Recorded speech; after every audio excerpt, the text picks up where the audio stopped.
Otegi set up the support circles to bridge the gap in supporting needs. Otegi's been supporting individuals for over 30 years now to live their best lives.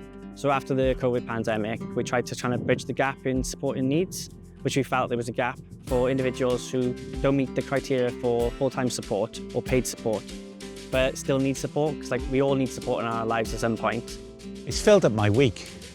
You know, sometimes I get bored easy and I need to stimulate, you know, just do something all the time and be on the go. I like being busy.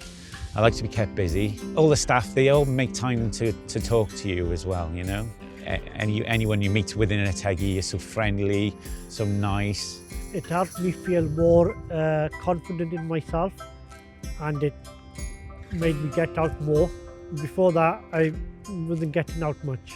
I hope Otegi is there in the future for people, because it's a really worthwhile service and quite important as well to offer a service that takes people out of themselves and boosts their confidence. The key to success of the service is completely down to the volunteers themselves. If it wasn't down to the volunteers, there wouldn't be a project itself.